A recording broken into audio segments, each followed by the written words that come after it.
giving you the real from A to Z surrounding the Dallas Cowboys.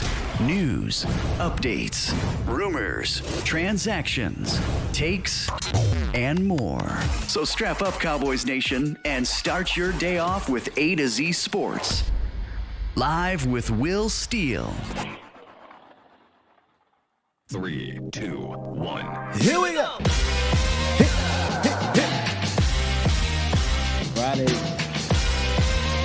Friday. Good morning. Good people. Welcome to A to Z Sports Live. We're streaming live on YouTube on this beautiful Friday. And of course, I am your host, Will Skywalker Steele. Boom!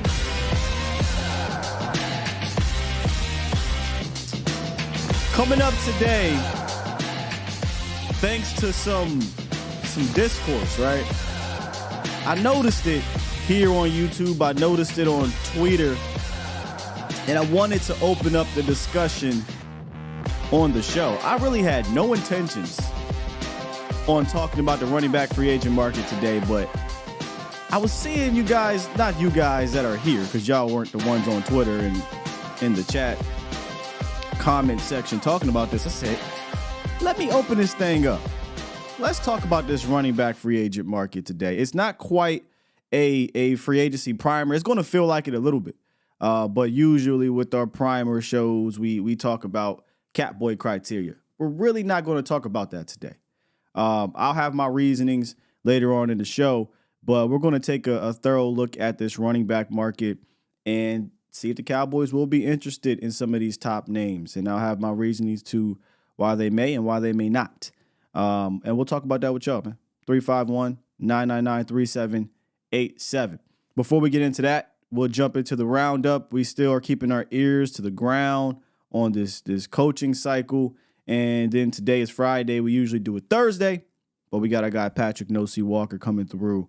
We'll get his take on some of the things happening down there at the Star or around the coaching situation. That's really what I want to know. Like, what's going to happen if DQ is out of here? Because we are all on the edge of our seats trying to figure that part of it out. But I think we might have bumped into an accidental great show today. I had no intentions on this show, but I got a feeling it'd be a good one. Am I being a little messy? Maybe just a little bit after what I saw on the Twitter and what I saw in some of the comment sections. I kind of want to bring that little bit of mess here today on the show. So make sure y'all definitely join in this conversation. All right, what's good with y'all, Bomb Squad? Bomb Squad! Couple days away from the championship game round. Is it the divisional round or the championship round where they say it's the best weekend of football or whatever? I felt like the divisional round was the best. It was all great games, so we'll see. But two heavyweight matchups we got going on this weekend. Can't wait for it. And also, we'll be recording some Senior Bowl stuff with my guy Foot, so I'll have that for y'all next week too. All right? With that said, let's go ahead and hit this roundup real quick. We got Pat coming on in about 5 minutos. It's time! It's time! It's time! It's time! It's time! It is time for... It's time for the morning roundup. Round 'em up, boys. Let me talk to you. Let me talk to you, Cowboys Nation. So yesterday, the finalists for the NFL honors dropped. And, of course, the Cowboys had a handful of them, 4 of them to be specific. They'll be invited to, what is it? Is it Vegas? Is it always in Vegas? I mean, I know the Super Bowl's in Vegas, but they'll be invited to Vegas for the NFL Honors Award Show. This year for Dak, he's not going there for the Walter Payton Man of the Year nomination. He's going as an MVP candidate, Offensive Player of the Year candidate. CeeDee Lamb is going for a Offense Player of the Year candidate. And then Deron Bland and Micah Parsons will be going for Defensive Player of the Year candidate. Which, I know this is going to sound crazy, but how does somebody with 9 picks and, was it 5 or 6 pick sixes don't win the award? He's not going to do it. He's not going to win it. But, I mean, any other year, it's not even a debate. Hell, Stephon Gilmore won it with like 5 interceptions. Nah, I think he had more than that. But nonetheless, I feel like DaRon Bland, somebody had posted this on Twitter, and I was like, yeah, that's kind of crazy that he's probably not going to win it. But 6 pick sixes, 5 pick sixes, 9 picks, probably going to come in like 5th place. It's likely going to go to Myles Garrett. Michael will be 2nd, TJ Watt, and then maybe DaRon Bland. That's how it's going to go. How much you want to bet? Coaching news. So a lot happened yesterday. A lot happened. Surprise hire out of Atlanta. Raheem Morris gets the head coaching job down there. They pass on Bill Belichick, and we'll get to that in a second. Shocker to me. Not to the people involved in the league, some of the players, former players under Raheem Morris. That organization knows Raheem Morris. He coached there briefly under Dan Quinn, ironically. So they have, they know who he is, the type of person he is. This will be his 2nd head coaching job. He coached the Tampa Bay Buccaneers a long time ago, like 13 years ago. He was young. He was like 30-something years old, young 30s at that. Learned his lesson. Not say learned his lesson. Learned from it. Worked his way back up. Now he gets another head coaching gig. They pass on Bill for Raheem Morris. Should tell you something there. The Panthers, they hire another young up-and-coming guy. Was it Dave Canales, the offensive coordinator from the Buccaneers, who helped with the turnaround of Baker Mayfield's career. Baker Mayfield was a washed first-round pick who was on like 5 or 6 teams, gets to Tampa, and their OC, helps guide him to a career season and a playoff victory. And he got the head coaching job, so he'll have the honor of trying to get Bryce Young right. So that leaves only 2 positions open: Washington and Seattle. Washington and Seattle both have interviewed Dan Quinn or will be interviewing for the 2nd time. I think he did Seattle's already. Apparently Washington is going to interview him again, but it feels like the rumors are Ben Johnson is going to get that job, which leaves Seattle potentially being the last one open, where apparently Dan Quinn is the leading candidate. But until pen is on paper, you just don't know. Unfortunately, we won't be hearing any news on that until next week. So that'll be another, that'll be 3 weeks just waiting around on this Dan Quinn thing. But it is what it is. That's how we're moving. That's how they're moving. So we should know something next week. I'll be shocked if we don't know where Dan Quinn will be by next week. Some other sidebar coaching news. The Eagles are set to interview Kellen Moore for their offensive coordinator position.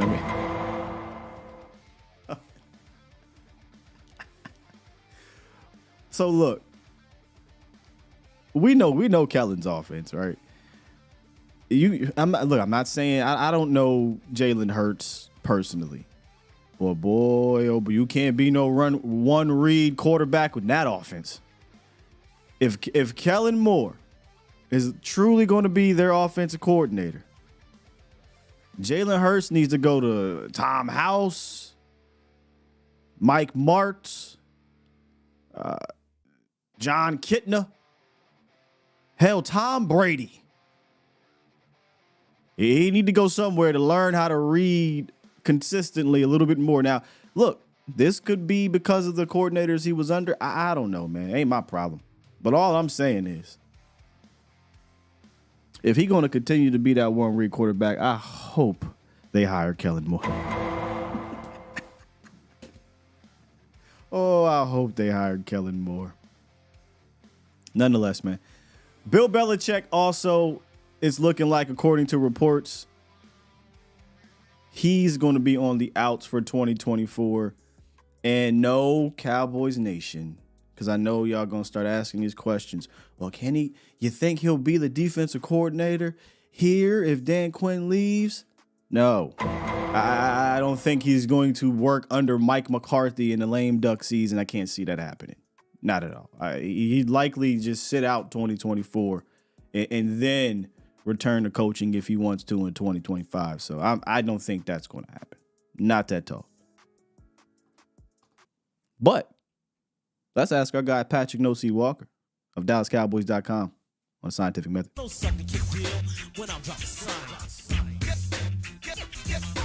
Hey, Pat, Bill Belichick, defensive coordinator, 2024, what say you? Not happening. Not happening. Here's how I look at it. Some head coaches or former head coaches, or however you want to look at it, recently parted with their teams. They would be open to probably taking a demotion, but typically when that happens, it's because they're trying to rebuild their brand, right? Yeah. Bill Belichick, even though he struggled with Mac Jones and post-Brady years in New England, there is no one who believes that Bill Belichick needs to rebuild his brand. So that being said, I do not see how anything's possible, but I absolutely do not see a scenario in which Bill Belichick says, even though my brand, regardless of what happened over the past several years in the post-Brady era in New England, regardless of that, I don't see any scenario where he feels he needs to go down a peg to a coordinator role to move back up a peg, when we all know that if he sits out 2024, he is absolutely the number one candidate in 2025 for every single team that will need a head coach. And we will see if that's the Cowboys as well. So maybe that's on his brain as well. Maybe if he sits out in 24, things don't go well with Mike McCarthy. You're Bill Belichick. I mean, there you go. Exactly, man. And the reason why that's coming up is because of the uncertainty surrounding Dan Quinn, who's beloved, obviously, in that organization as a player, coach guy, and a guy who's helped turn around a defense that was historically bad in 2020. But I would like to know, we would like to know, what are the vibes surrounding this defensive coordinator position if he is to depart? Because it feels like that could be a high possibility, more so than the last two seasons. Are we talking in-house? Are we talking outside of the organization hire? What are you feeling around there? Well, first of all, they want Dan Quinn to come back. That's why you've not heard or seen the Cowboys make any news or any moves as far as that position is concerned. It's a waiting game. They're really waiting to see what DQ does. And if he does not leave for a head coach job, then he'll be right here in Dallas as the defensive coordinator for Mike McCarthy. If he does, to answer your question, I get the sense that they'll look in-house first. I think they'll do some, a little bit of due diligence. I'm not of the mindset, based on what I'm hearing, that they'll, go out there and throw a fishnet at the situation outside of the building to try to see, this person or this person or this person. I don't think it'll be like a robust 20-person interview process. I think it'd be more so, I think they have their targets in-house, plural, one primarily. I look at Joe Witt Jr. as someone, if he doesn't depart with Dan Quinn. But I had this conversation yesterday with a colleague as far as Joe Witt Jr. is concerned. The same for Al Harris as another example. Obviously, there's a possibility that if Dan Quinn leaves, that he takes one or more members of his current staff with him. Obviously, that's possible. Right.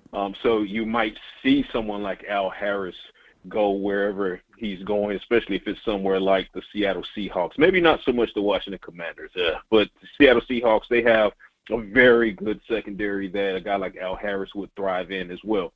But for Joe Witt Jr., you have to start to wonder, at what point does he want his own program again? Yeah. This is a perfect situation for him, in that if Dan Quinn does leave for other pastures, that you look at Joe Witt Jr. and you say, you know what? It's ready-made for you.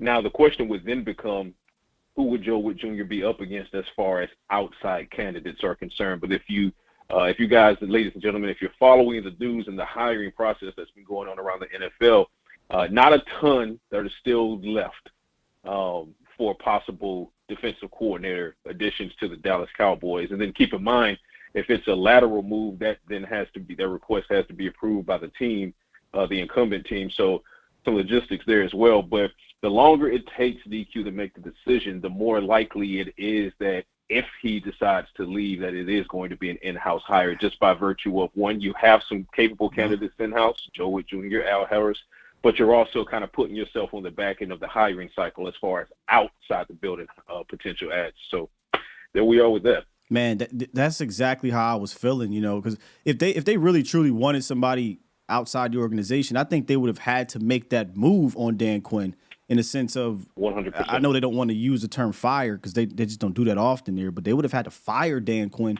because now they're behind the 8 ball, man. These coordinators are getting hired or they're getting head coaching jobs or, they're taking the same position elsewhere, and now you're just left with scraps per se. So I definitely wholeheartedly agree with what you said. Yeah, and that's exactly where they are with the situation. I'm getting the sense that they feel comfortable enough to play the waiting game with Dan Quinn for a couple reasons. And as stated, one, they want Dan Quinn to come back. They want him to feel as highly valued as Mike McCarthy said in the press conference, that he is so highly valued that they would hold their entire process on defense to allow him time to work through his interviews and then hopefully in their eyes remain in Dallas. But if he doesn't remain in Dallas, I feel that that's the other part of the equation, and that they're comfortable with maybe a current plan by saying, okay, well, if Dan does leave, then, hey, Joe, Al, whomever else already in the building, here's a ready-made package for you. So I just don't get the sense that they are super pressed to go outside of the building to replace DQ if, in fact, DQ does leave. Last one on this. Do you think there's something to, being, it's going to be a lame duck season, a coach on his last year in regards to a hiring process? Because I know that's kind of been a conversation. I've had that conversation. I feel like, if it's a coach on his last year of a deal, that could deter someone, a position coach potentially joining that staff. You think that there's merit to that, or it's just kind of just like a myth? It's contextual. I mean, it's merit to it when it's merit to it. So what I mean by that is you have to look at the culture that's been built in the locker room, and also the relationship between the players and the coaches and the coaching staff and the head coach. And you have to ask yourself, what does that culture look like? So, for example, I would say, if you look at it, let's say the locker room in Dallas was fractured. Let's say it smelled like the Philadelphia Eagles locker room, right, where A.J. Brown is reportedly beefing with Sirianni, and, this player is not jiving with that player, and Jalen Hurts versus A.J. Brown reportedly. Okay, that's a fractured locker room, and the head coach is rapidly, if not completely, losing that locker room in Philadelphia. If this is, in fact, using this as context, if this is, in fact, Nick Sirianni's last season, and players feel that going in, and it was already fractured before he went into this potentially final season, then that's a lame duck year. Because these players, especially the high-profile players, they could be looking at him like, man, we don't have to listen to you. We're just waiting you out, right? Like but Brandon if it's a Staley situation like it is, perfect example, Brandon Staley. But if you look at the culture that, and I get it, there were reasons to part ways with Mike McCarthy. What happened against Green Bay Packers, there are no excuses for that. That was not a professional football team that put on the Cowboys uniform and went out there against the Green Bay Packers. It was abysmal. It was historically bad. All of those things, feel free to fire away. Also true that these players would run through a wall for Mike McCarthy. You saw guys celebrating the news that he was returning, and not only celebrating privately with their loved ones, but they hopped on Twitter, they hopped on Facebook, they hopped on IG, they were out there celebrating it. And also, I can tell you, behind the scenes in the building, they were celebrating it as well. So I look at that as not a lame duck season, but more of a prove it season, in that the Cowboys looked at Mike McCarthy and split the difference. They said, we're not going to fire you, but we're not going to extend you. We're going to push you into a prove it season like a player. Now, we're going to treat this like you're a player. If you want an extension, you need to go out there and you need to win a Super Bowl in 2024. If you're the players who would now run through a wall for this particular head coach, you don't want this head coach to go out like that. And you don't want to go out like that. So because it's more culture-based, I see this as a chance, I should say, because we'll see how they perform. We'll see. But I see that this is a chance for this culture and these players in this locker room to galvanize behind the fact that if McCarthy doesn't get the job done, and if this is a coach that you love so dearly, then you need to step it up as players. You need to make sure that you're executing nearly to perfection, do away with the penalties, get better at your communication in real time and your adjustments on the field and things like that. Do everything in your power to try to keep this coach around. And I feel like that's how the players are going to approach it in 2024, which is why I don't call McCarthy's season to come lame duck as much as I call it a prove it year. I think the players are behind him. Ooh, yo, that was some high quality context and science right there, boy. I mean, that you just definitely reframed my mindset on this whole thing because that makes much damn sense right there. Hey, I stayed at the Holiday Inn Express last night. So No. You are truly a scientist, sir. You are truly a scientist. I merely stayed at a Holiday Inn Express, okay? With Hattie B's. Exactly. I got a good one too later, by the way. Y'all stick around for that. So the Cowboys, they got a whole lot of free agents this year. I think 16 of them, and I did a show yesterday on bringing back some of these dudes, and it was just kind of just throwing it out there. There wasn't a whole lot of context there because we don't know if Dan Quinn's returning. I think that has a major impact. However, regardless of if he returns or not, I feel like there's still certain guys that are just, you have to bring these dudes back, or you should. Let me say not have to. You should bring these guys back. Give me your top priority guys that should return to the Cowboys of their 16 free agents. First and foremost, I'm going to Jonathan Hankins. I think that it is paramount that you get Jonathan Hankins back in this building for a couple reasons. One, we know what he does for your run defense. Two, we've seen him have one of his best recent seasons, this past one in 2023, not only as a run stopper and a double teams eater, but also getting into the opposing backfield and disrupting. We talk about that multi-sack game he had on the back end of the season.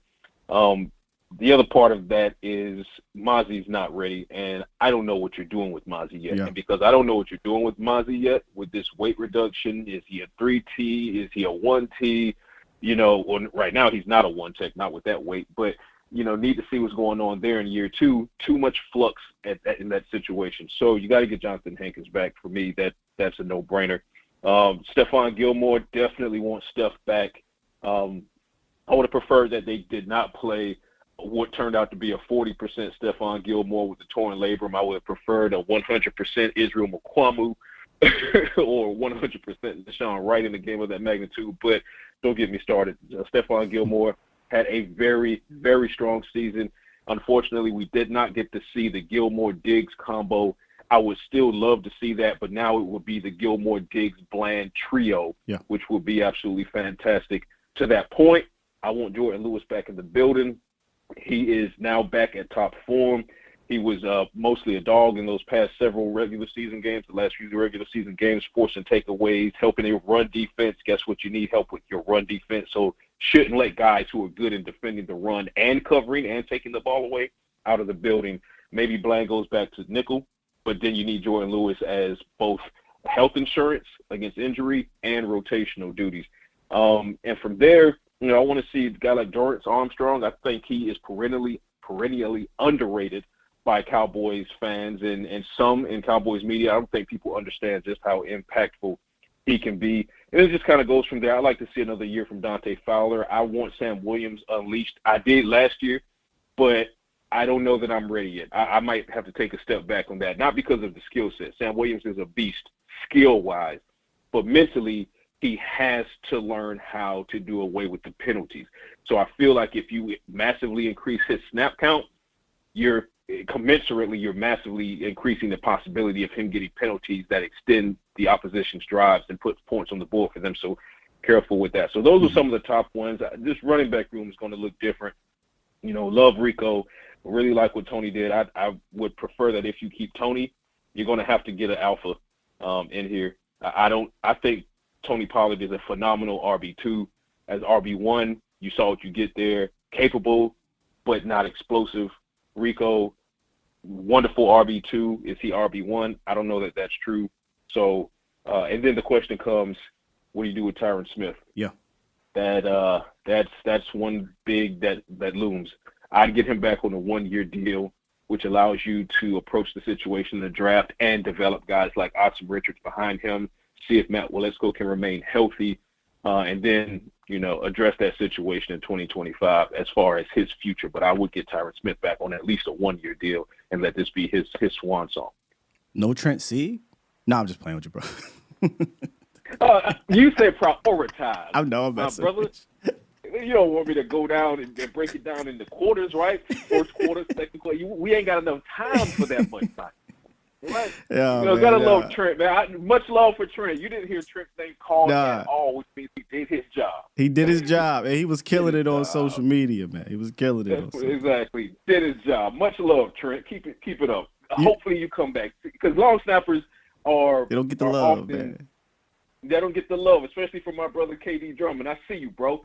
You know, KD was hating on LP, the legend. I remember that. I was producing those episodes, watching him hate on LP. You feel me? And where was I with it? Long snappers matter. Yeah. So, Trent, keep it up, man. Hope to see you back in Dallas next year. Hey, you was doing your job on .com. You wrote the article about the NFL honors nominees for the Cowboys. You know, Dak Prescott, CeeDee Lamb, DeRon Bland, and Micah Parsons. So I kind of wanted to put this question to you. You know, they all had amazing seasons, impressive seasons. Who do you think had the most impressive season of the four, though? Oh, man. That's a tough one, and I've been thinking about that one. When it comes to Dak Prescott, you know, it was one of his best regular seasons ever. But I've also seen, and this is not a knock to him, obviously. This is just contextually speaking. I've also seen him throw for almost 5,000 yards and set the Cowboys single-season franchise record, just falling just a few yards shy of 20 Romo. So I've seen Dak Prescott do this. CeeDee Lamb, hadn't seen him do it like this. Yeah. Right? Micah Parsons, I've seen him do this. You know, 14 sacks with 13.5 last year, 13 before. Seen him do this. DeRon Bland, haven't seen him or anyone ever do this, and that's where I have to land. CeeDee Lamb had just an explosive, utterly ridiculous season that could have been even more so. Maybe he's a 2,000-yard receiver if the Cowboys' offense didn't sputter out of the gate over the first 4 or 5 weeks. But fact is, when the offense was sputtering, DeRon Bland was doing it. He did it in week 1, right? Trip drill, interception, right? No one has ever had 5 pick sixes. And talk about how old the NFL is as an organization. That is unbelievable. And that's why I wrote in, I want to say mid-November, in that particular science lab, that I believe that DeRon Bland needs to be a finalist for Defensive Player of the Year. At the time, he was nowhere near being in the conversation odds-wise, and now the NFL honors finalists have been released, and voila, DeRon Bland is a finalist, and I hope he comes home with the trophy. He's up against it because there's obvious edge rush bias, you know, Micah, Max, TJ, Miles. But notice there's only one cornerback in that conversation, and it's because of how special DeRon's season has been. So obviously you would have liked to see, with all of this talent and all of these potential honorees on a roster and all these all pros and Pro Bowlers, that this season didn't end as horrifically as it did. But these are regular season honors, ladies and gentlemen. Yeah. And when it comes to that, I'm going to go with DeRon Bland. Man, I said this earlier. It feels like any other season, I don't even know if it'd be particularly close. I mean, you break the record for pick sixes. You lead the league in interceptions. I don't know how. It's not like somebody at the defensive end room had 30 sacks, 10 forced fumbles or anything like that.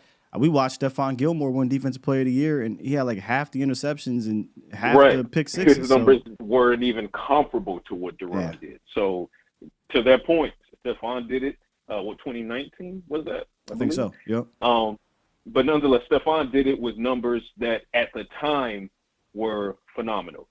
And now you look at DeRon's numbers in comparison to those numbers, and you are hard-pressed to find an adjective that matches what we witnessed this year. So, ladies and gentlemen, for all of the nauseating, gut-wrenching emotions you have coming out of the Green Bay loss, I share them with you. But it's also true that we will look back one day on what DeRon Bland did in 2023 and probably realize that we'll never see that again. Man, what amazing. From anyone, ever. Yeah. I mean, again, what was the record? 5? And that was what, in the 90s or something? And the record was... Or 4. Record was 4. Yeah, the record was 4. So he matched the record and then was like, let me put one more. One more on top of it. Put a cherry on top of that. And then went on to lead the league in interceptions as well. So, yeah, it's DeRon Bland for me. Micah did exactly what we thought he'd do. TJ, and I had this conversation with Nick Eatman just yesterday, and as far as that category, Defensive Player of the Year. I said, I understand it's not easy to get 15, 18, 20 sacks. No one's saying it's easy to get that many sacks because it's not. But I promise you it is easier to get 20 sacks than it is to get 5 pick sixes and lead the league in interceptions. That's facts. No, that's science. And that is exactly why DaRon Bland should be Defensive Player of the Year. You heard it here first, Cowboys Nation. DaRon Bland, DPOY. Hey, Pat, man, good stuff today. We might have to do Fridays more often. If you're going to be able to give us like 20 minutes, I might have to finesse your contract or something, bro. Yeah, I ain't trying to give you no ideas. See what I mean? Give it an inch, take a mile. Y'all know what I had to do to get him here on Friday. Hey, dog, come through on Friday, man. I gotta come. Appreciate you, though, bro. Oh, man. No worries, man. I'll talk to you later, bro. You have a good one. You too, dog. That is Patrick No-C Walker of DallasCowboys.com. Dropping that science, man. Dropping that science.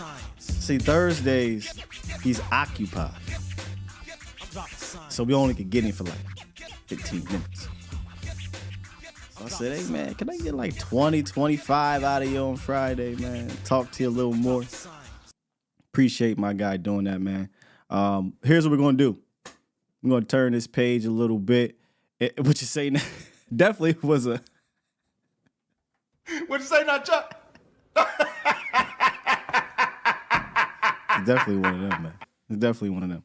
We're going to take a quick break, and we're going to turn the page and get into this running back stuff. He kind of hinted at something at the end of our segment right there that I want to do some segue Jones into. All right, so let's go ahead, take a little quick coffee break, water break, go to the bathroom real quick, do what you got to do, fake like you're doing work when your boss walk by, and come on back, all right? You're listening to A to Z Sports. Do it live! At some point, hoping to broadcast In front of the millions of Cowboys fans to bring you the real. But for now, strap up and here's your host, Skywalker Steele. I'm Luke Skywalker. I'm here to rescue you. We'll do it live.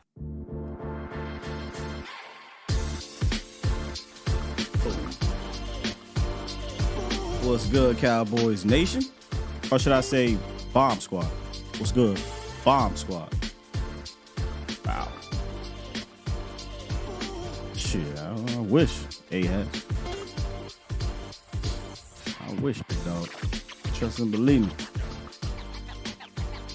Y'all would know if I did that coming on to the show. I gotta be professional, you know what I mean?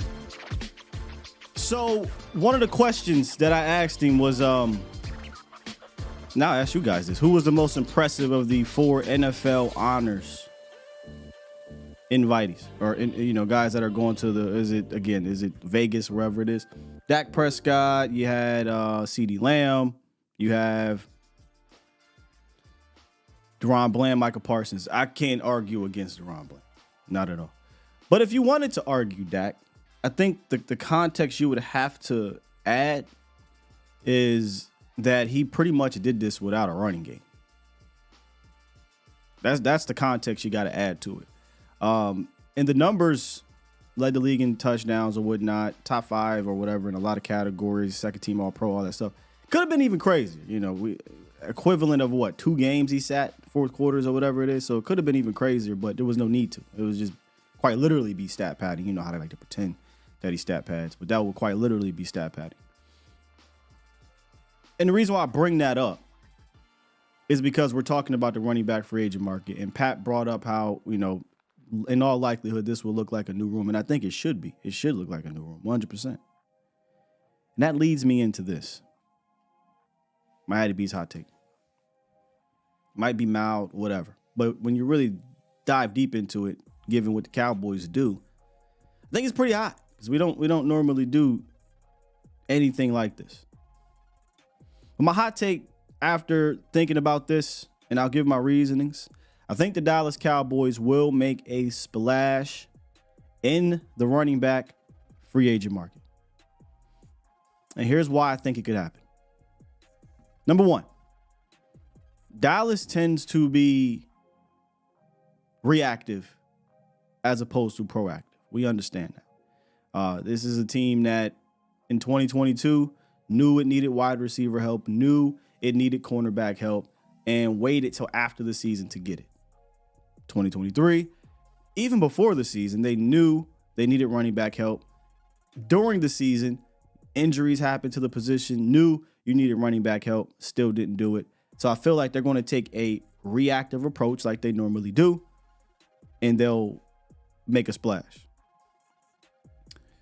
Also, and I understand this, you have to take the running game seriously. They didn't take the running back room seriously, but they have to take the running game seriously. And you would just hope. After banging your head against the wall 3 times in a row in the playoffs, it will knock some sense into this organization that you cannot be one-dimensional in the playoffs and expect to rip off 3 or 4 games in a row.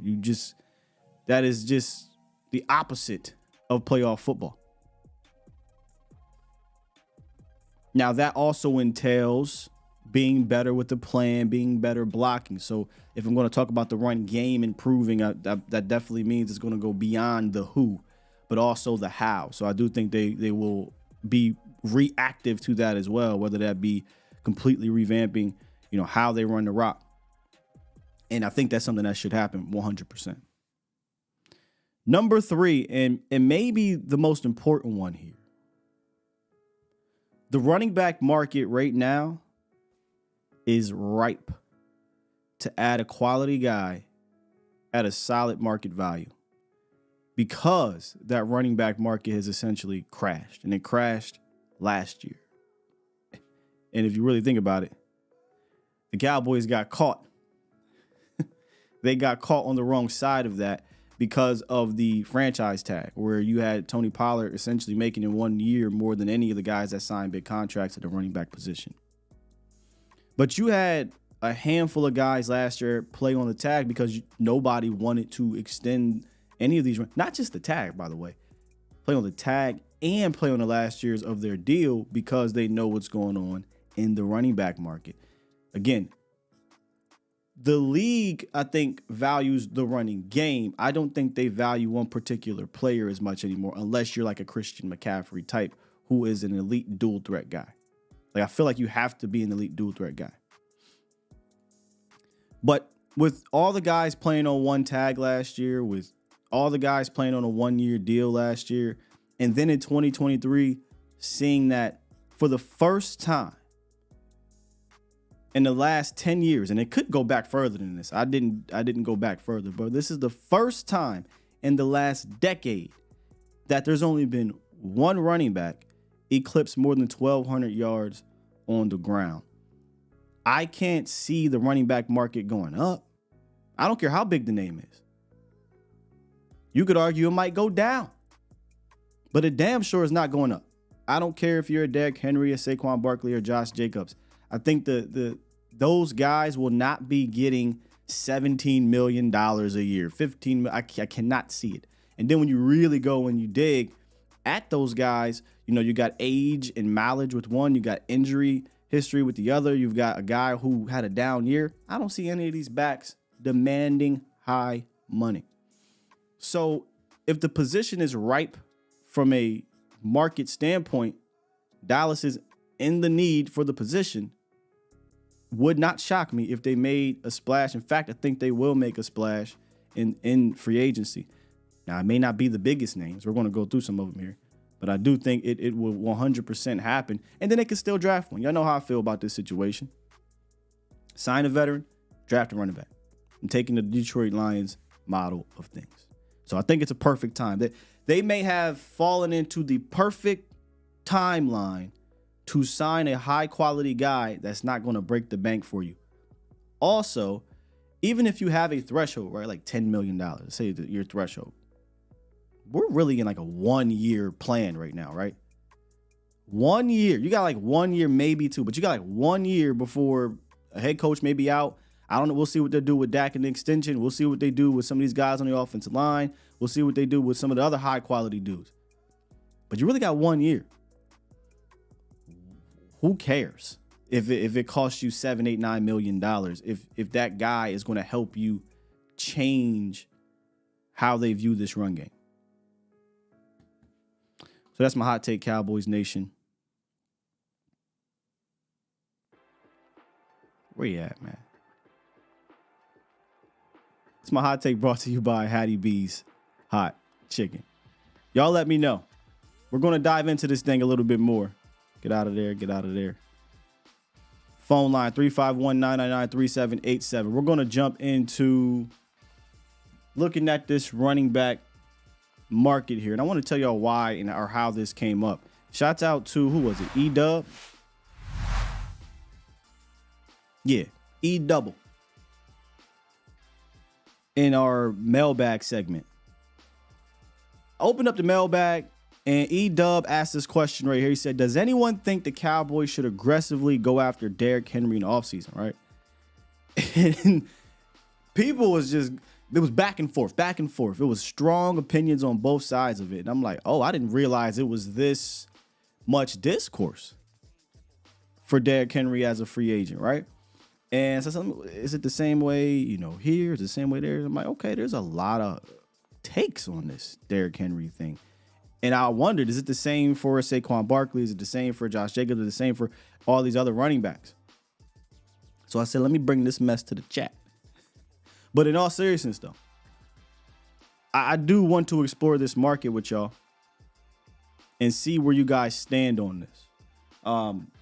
Again, I'll reiterate, y'all know where I'm at with this. Veteran guy in free agency, drafted guy in the draft. And truly, truly treat your running back room with a plan and truly, truly treat your run game with a plan. If you don't do that, then I don't think it really matters.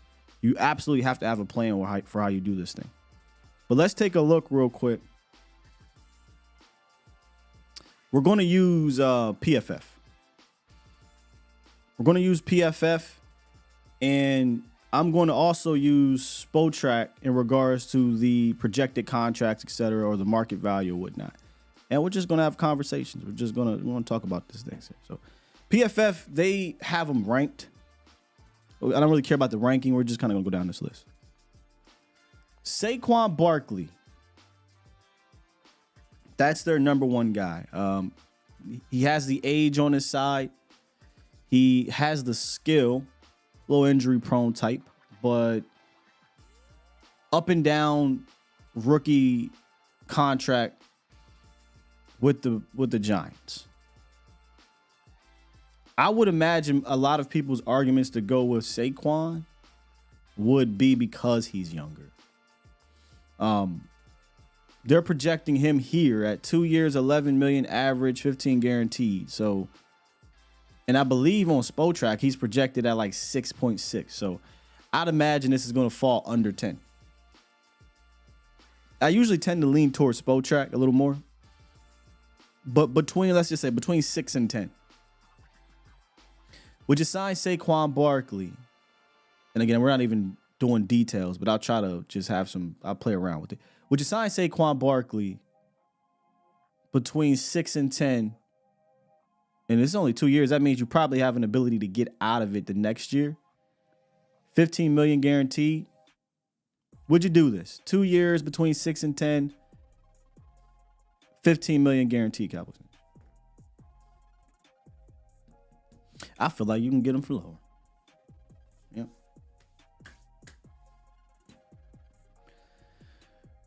No. Hard pass. Barkley home run hitter in a duo backfield. Saquon, Elliott, Deuce. Nah, you bring it back. If you bring it back Zeke here, you bring him back as like an RB3, short yardage back, goal line guy. Looking for more of a, as Pat would say, more of an alpha here. Get him cheaper, nah. A little mixed. Okay. A little mixed on Saquon. What about Josh Jacobs?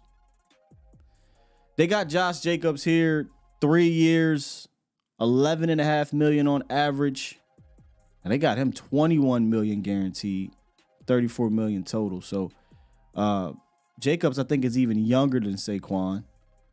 Not by much, but by a little. And he had a bit of a down year after having an all-pro year the season before. Not on a great team. Also got tagged. By the way, Saquon and Josh Jacobs both got tagged. But I think he's going to be a sought-after running back. Now, obviously how the market works, right? These guys are going to wait for the very first, domino to fall. And I imagine these agents are going to try to shoot for the sky. I just don't see teams really buying it because of the position, because of the context around these guys. Maybe Josh Jacobs might have the best position of all these dudes because he's young. He's shown that he can, carry the load. He's obviously good. He has the numbers, etc. However, the problem is he didn't do that this past season. And they're going to go into that meeting room or the negotiation table and say, yeah, but if I wanted to say this, I think this could be true. Well, you're on the downside of your career now, Josh. So no, we're not going to pay you top market money or market breaking money, whatever. So I don't see Josh Jacobs breaking the bank all like that either. Probably could get him for less than this. We keep it a bean. So I do think for Dallas, it will come down to, can you get them for that 10 and under? Because they just paid $10 million for one season for TP. I can't imagine that they wouldn't want to do that for a better back or what they could consider an alpha back and then draft a young guy. And then the last one before we take a look at some of these other non kind of top guys is the big one here, man. Derrick Henry. They've got him here at 2 years, $10 million, $13 million guaranteed, which I think would be, that's just, I don't even think that's a debate, but I'd like to hear. And then over on Spotrac, they have Derrick Henry at like $4.5 million per year, y'all. Now, the downside to Henry is, he's 30 years old, just turned 30 actually this month. He has a lot of tread on his tire, but he feels more AP to me than Ezekiel Elliott, than, some of these other, Todd Gurley, Le'Veon Bell. He feels more AP in the sense of, this dude's still trucking along. I mean, he's an impressive dude. He's gonna go to the Hall of Fame. I think he's the best back of this Gen Z era, whatever. I don't know what you call this era of football, but of the post AP era, I'm gonna say that he's definitely the best back. But he has a ton of miles. It didn't look like that was a problem in 2023 for a one-dimensional team. So you're talking about 2 years, 10 mil. It says 10 mil average, but it's 13 million guaranteed. So that probably means you can get out of it after the first year, and it wouldn't cost you a bunch. Or if you look at Spotrac, they talking $4.5 million. Oh yeah, you can sign me up for Derrick. But you sign me up for Derrick with the ability to draft your Ty J. Spears. You know what I mean? Because that's who was the second back with the Titans. But you go get you another young back, and that's how you have your plan. And if you got a Derrick Henry or any of these dudes really, but specifically Derrick Henry, you'd be a fool to be like, run game, who cares? You'd be a fool.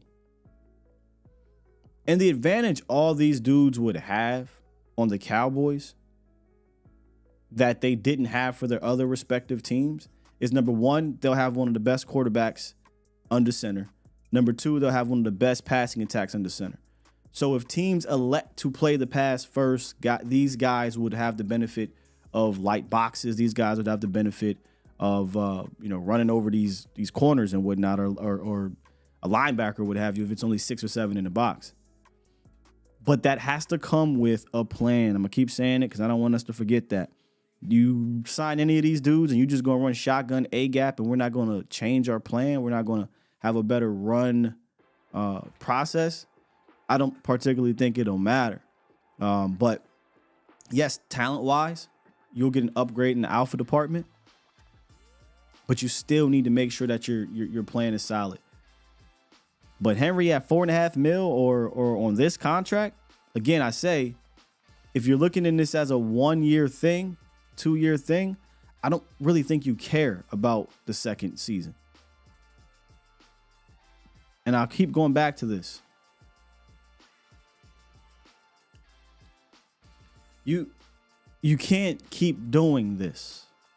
You can't keep rolling into the playoffs one-dimensional.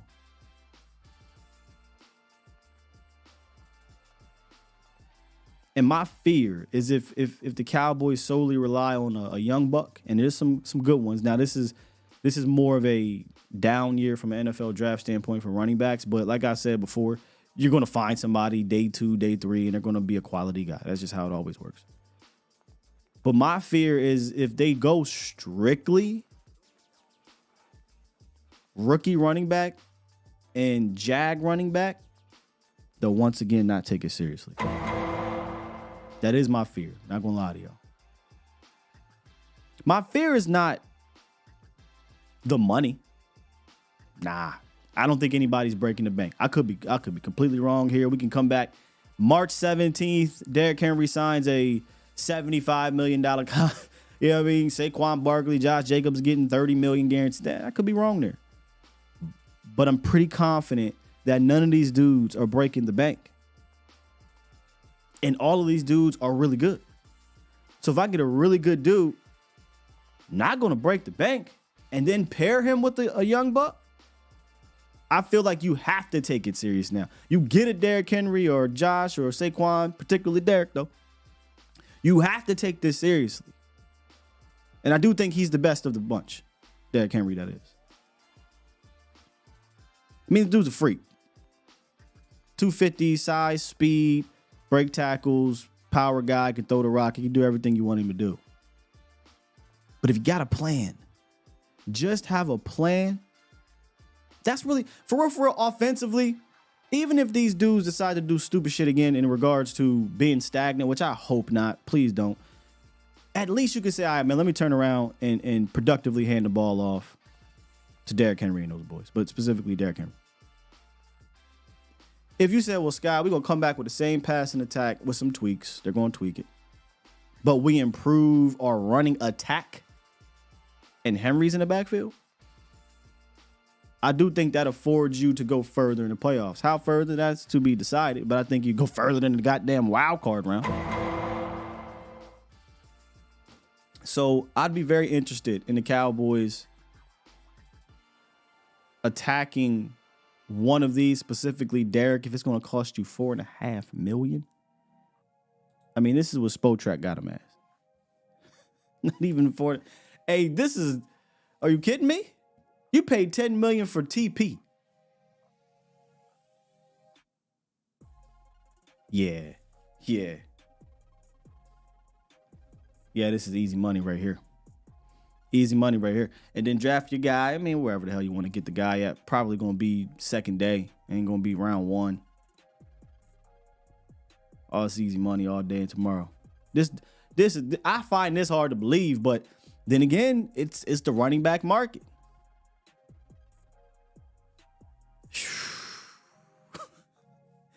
Even if you like, hey, I don't want no dude with 2,000 carries. He's 30, yada, yada, yada. But if you go back and watch him, boy, it don't look like he's 30.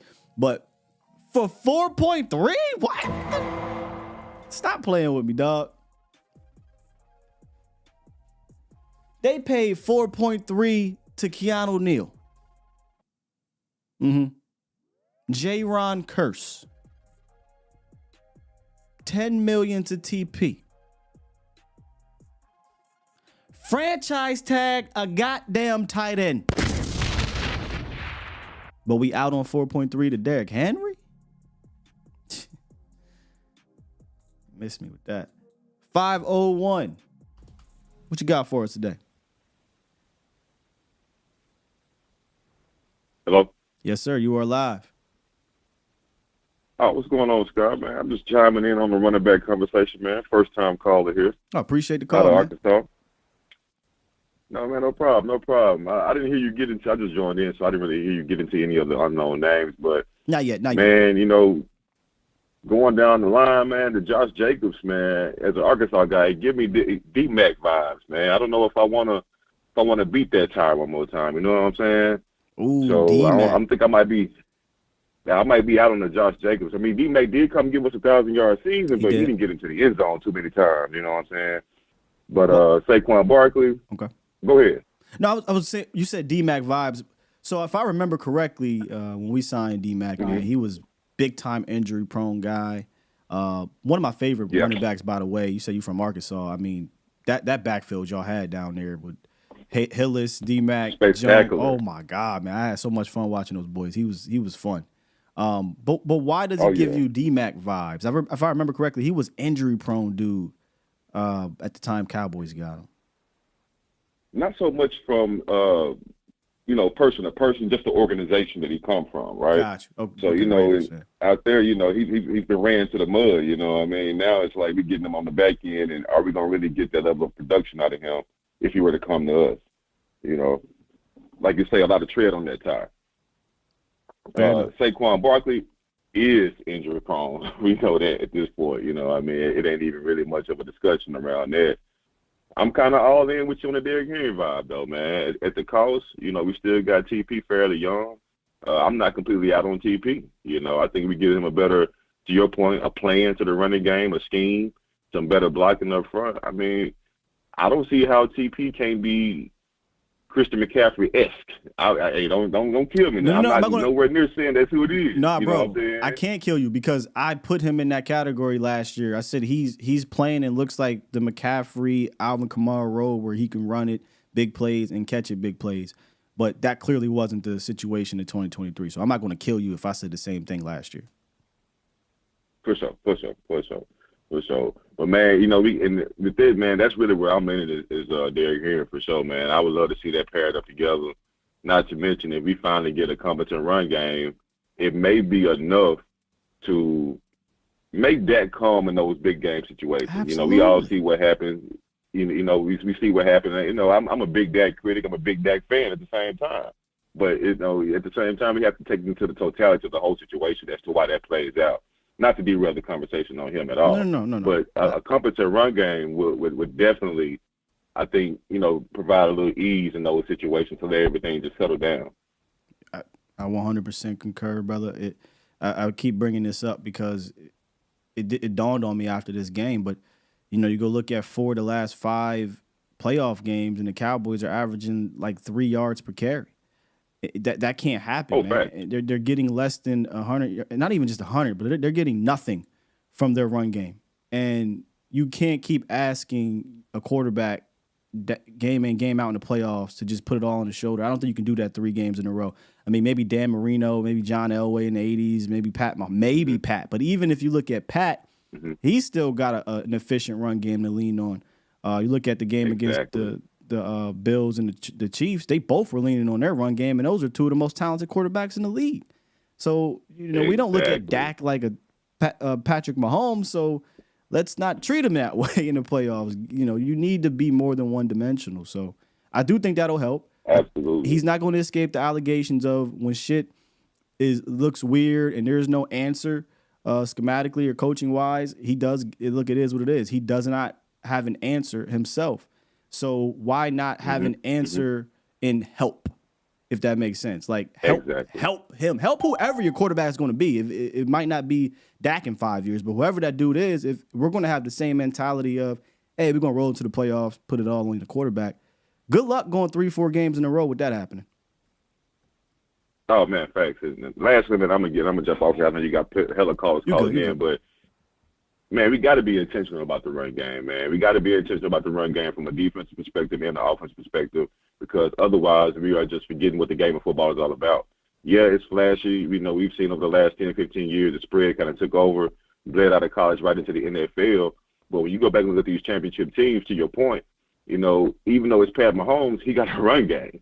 They're intentional about that. And then at the same time, they have a competent defense that can stop the run. So it's like, you cannot go into these seasons being the Jerry Jones thinking you're going to win the championship if you are not serious about making the changes necessary to do so. I mean, we watch it. We're not I'm not a professional. I'm not a coach. But if my voice amateur opinion can see what's going on in the field, surely the front office can see what's going on as well. It's like, my God, what is it going to take for you to do that? I mean, I I don't want to say what everybody's thinking, but is you gonna have to go ahead and take that dirt nap before everybody before something changes? I'm here to tell you right now, his son is still going to be running this thing. So I'm afraid of that, man. I'm so afraid of that. Yeah, I don't know that even matters, man, because his son technically is running the day-to-day things anyway, and there's no problem is, Jerry, Steven, the problem is there's no pressure. There's no real pressure to have to do it, right? They're going to have their jobs. Oh, yeah. Whenever he goes, Steven is likely going to be general manager. But I also question of they have to have some kind of politics in play, man, because we've seen times over the last few seasons where the run game, like, hey, that looks kind of good, or somebody like a Malik Davis when Zeke was still here, pop in the game and damn, he kind of run kind of hard. Like, who was this guy? Like, where he coming from? And then all of a sudden, disappear. 100% there are. I think me and Jesse were talking about this. Like, this happens in the league. Like, there's politics, period, in a lot of these teams, but definitely here. Jerry don't believe in paying a dude and not playing him. You paying, you playing. Mm-hmm. Even if it means that the person behind you is doing just as good or better, or we might have a shot at something different, they're going to play. And that is also obviously a problem here, politics and whatnot. But we've heard former players. Beasley has spoken out about it. Some other former players have spoken out about it. The top of the organization, Dez, they 100% say, hey, so-and-so needs to get the rock. It is what it is. Yeah. Man, that's all I had, man. I appreciate you taking the call, bro. Y'all have a great one. Man, great call. From Arkansas. What's your name?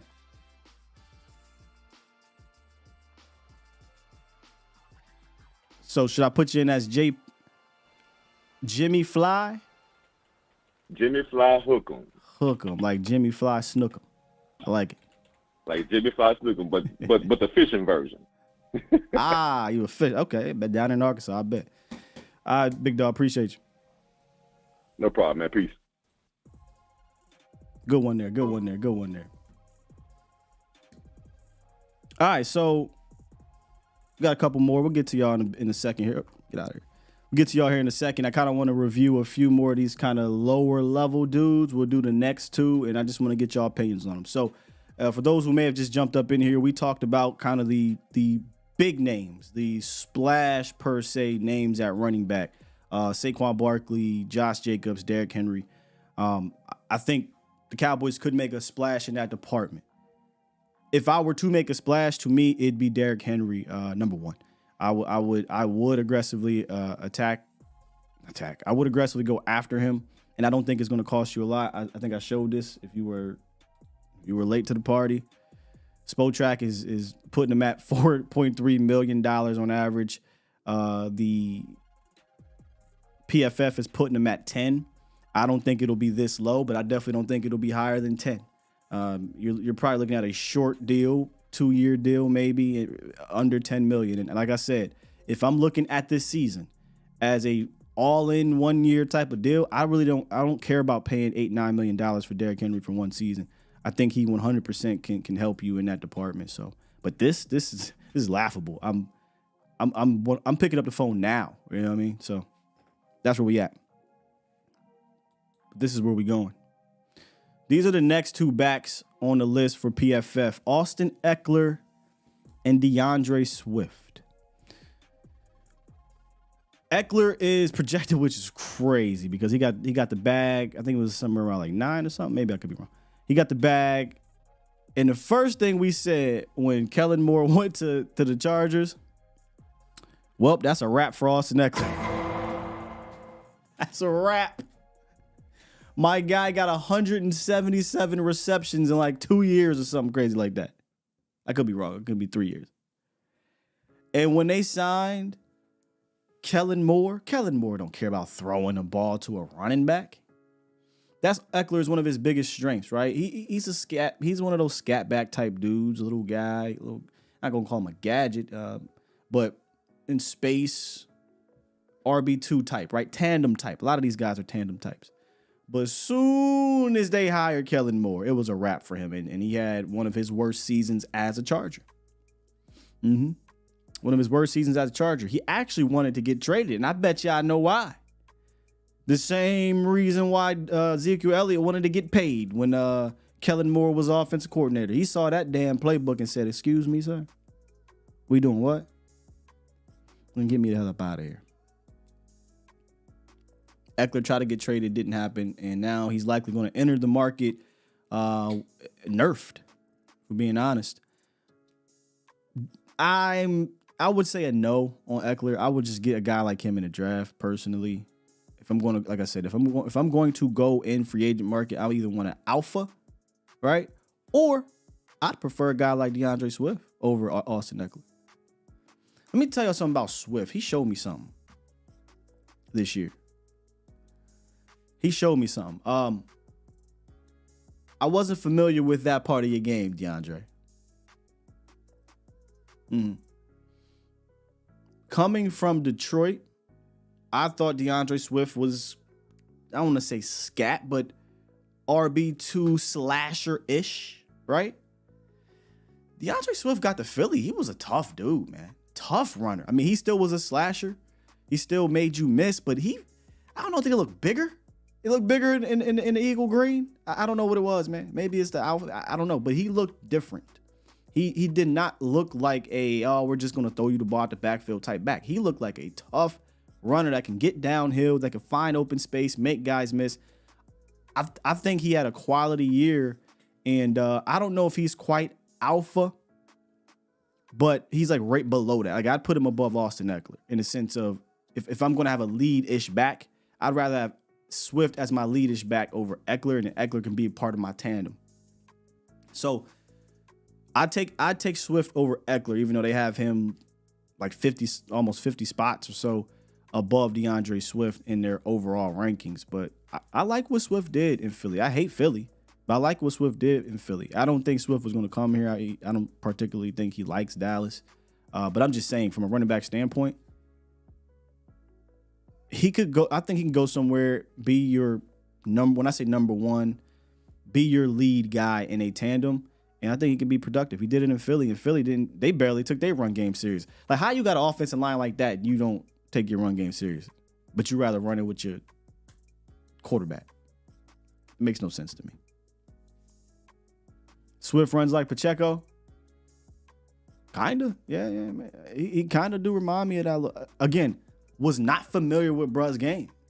I remember we played DeAndre Swift, or even when he went to Philly and I looked at him, I'm like, oh, this dude just catches the ball in the backfield, a little shifty dude, whatever. Nah, he got to Philly, man, and he was a physical runner, so I like him. The next two, and then we'll take some calls. J.K. Dobbins and Devin Singletary. Unfortunately, I'm out on J.K. Dobbins, right? If you were putting together a draft board and you look at the medicals on JK I feel so bad for this guy. So bad. He just gets hurt every year. And it's not like, hamstring. No, it's like season ending. Done. But he's so talented, but it hurt way too much. And not just little stuff, like extreme stuff. So I'm out on Dobbins. If the Cowboys did not want to make a major move with one of the big three, Devin Singletary is interesting. He had and we can talk about A.J. Dillon if you want. He had a good year, I think, in Houston. Once their guy went down, Dameon Pierce, who talk about the 180, man. I thought Dameon Pierce was the next tough guy running back, and Devin Singletary got in there and he did a fine job for Houston. I think he's going to sign somewhere and he's going to help a team in a stable or backfield. Had a good year. And then finally, A.J. Dillon. You want to talk about a truck? That's a truck right there. My guy's 6'3", 250, 6'2", 250, something like that. They call him Quadzilla. He's a tank. Not a good season this year, though. From an efficient standpoint, he had more efficient seasons prior. But he is 100% a guy that you put in a tandem backfield, with a slasher, right? You got like a slasher and AJ Jones and Jones. And then you have A.J. Dillon as that powerhouse. Again, I could see him being signed somewhere as to be that powerhouse for a guy. If you were to say, hey, Scott, we're going to draft these slasher types, we need to go sign a cheap power guy. A.J. Dillon makes sense. Not much wiggle in his game, but he get downhill. He gonna score on the goal line. He gonna get you short yardage. If you get an open field, nobody's gonna want to tackle him. I ain't even gonna use the word poor man Derrick Henry because Derrick Henry's a Hall of Famer. But 6'2"-ish, 250, yeah. I mean, he's got the size like him.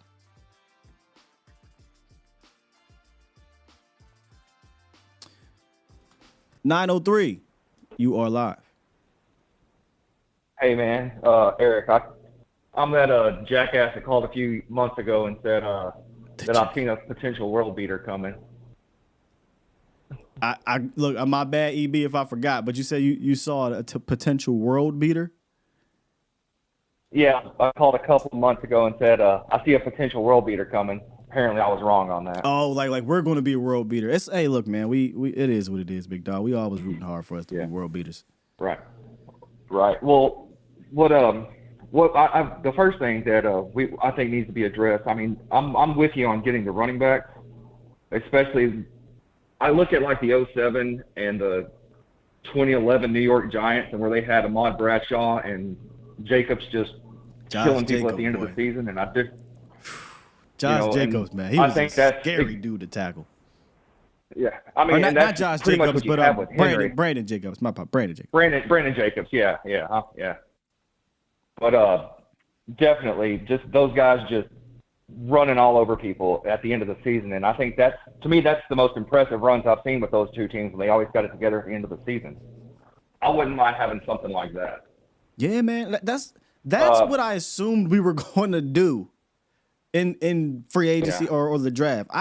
I would have never, if you would have said, Sky, not only are we not going to draft a running back in the top 100 or draft a running back in the top 5 rounds, when we do draft a running back, he's going to be 5'5", $170. I'd have been like, you lying. There's no way. Because you already got I think. You know what I mean? And the fact that they did that and then they went into the season like that and then I was shocked. Absolutely shocked. Right. Especially from a guy who drafted Eddie Lacy. Well, now here's where I come in on. Here's where my thing is somebody needs to put pressure on the front office to do that, and to me it has to be Prescott that does it. He's got him over a barrel with his contract anyway. I see where you're going. He can agree to I see where you're going with this. Okay. Sign with an extension, and give him and then even give him a Tom Brady type deal and say, look, I'll come in for less and extend it, but you guys got to bring dudes in. Yeah, ain't happening. I doubt he's going to give them any type of hometown discount, but I don't think that matters. Well, I mean, let me tell you why this doesn't matter. Because when you extend him, the cap hit is going to drop significantly. So you're getting a whole bunch of money to go get these guys. So, there's no need to give them any type of damn discount. I'm always for the players. Screw the owners. They're going to screw you anyway. Yeah. But you don't need to be like, hey, I'm going to give you some hometown discount when your $60 million cap hit's likely going to be cut more than half of that. So he's going to get the money from an extension. How about just go get me the goddamn run game, regardless of what I do. Yeah, that's right. Go get. That's the thing is, either I sign the extension and you give me the dudes, or I don't sign the extension and then let's see how it goes and I go free agent and you can rebuild. There you go. But I like your thinking. The Cowboys do not want to rebuild. I mean, put the pressure on them. I mean, you were smart by getting your contract negotiated the way you did. Put the damn pressure on them. Yeah, the pressure besides the pressure for his contract, but the pressure from a team standpoint. Yeah, I love right, exactly. I love that. Yeah. I would love if he went to Todd France and say, "Hey, Todd, as you're negotiating on my behalf, go ahead and let them dudes know." I'm not trying to go into the playoffs like this. You can't see it, but I'm not trying to go into the playoffs for the fourth consecutive season, and it's just all or nothing on me. Yeah, I'll do that. That's a good point. Right. Yeah, I mean, I would. My goal would be you either get me the dudes that can come in here and help us win, or you're going to pay me out, and then we'll see how it goes for you the next 3 or 4 years whenever you're trying to keep saying that we're them boys. Indeed, man. Indeed. Hey, good call, brother. Let's get to a few more, though. Yeah. All right, take care, man. Yes, sir. Bye. Let's get to $100,000. Hold up real quick, $100,000. Let me do this real quick. Boom, boom. All right, here we go. All right, $100,000. What's good with you? We in the same situation we was in with Romo in 2016 with Dak Prescott. Same situation. $100,000 said, "Hey, look, dog. All the pleasantries, dog. We in the same situation." That's how Brian be. When I talk to Brian Brothers, he don't hit you with, "Hey man, how's everything going?" Brian Brothers, you call Brian Brothers, "Hey, what's up, B? Let me tell you something about this Dak Prescott situation, Scott." I'm like, "Damn, dog. I mean, all right. How are you, sir?" Good morning. $100,000. Now proceed. Good morning, my boy. Good morning, my boy. Yeah, so man. We in the same situation, man.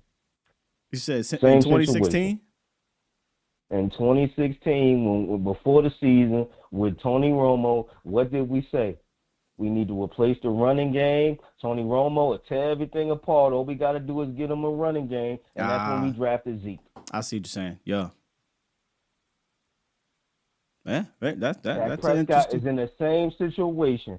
Dak Prescott can carve everybody up. You know why he get into trouble? Because they drop 6 and 7. No, 7 or 8. You're not dropping not 6. Yeah. You're not dropping 7 and 8 when you got a dynamic running back there that'll tear you apart. Go ahead, drop it if you want to. See, my problem. We don't have that. My problem with it is, even if you don't got a dynamic one, right? Because let's keep it a bean. There might be one dynamic running back left in the tournament right now, and that's Christian McCaffrey. No disrespect to Gibbs. Gibbs is nice, but he's a part of a tandem, is what I mean. Look, all right, Gibbs. We'll throw Gibbs in there. The thing is, they got dynamic running games. You know what I'm saying? They got running games that they can lean on. No offense to Diggs, but or Gibbs, but if Gibbs ain't there, Montgomery can still do some work because of how they do it. So if you're gonna be if you're gonna be out on bringing in a Josh Jacobs, a Saquon Barkley, or Derrick Henry, then be in on how you do it. You know what I'm saying? Because you just can't afford to keep going into the playoffs like that, bro. Can't do it. You can't. And these fans, Dak Prescott sucks. Dak Prescott sucks. Look at all these other quarterbacks. They got running games that you scared of. They got running games that they got to at least prepare for that helps them out. We don't have that. So it's Dak by itself. So when y'all talk about Jordan Love and all this stuff and how great he is and he beat Dak Prescott, so he's better than Dak, y'all naive.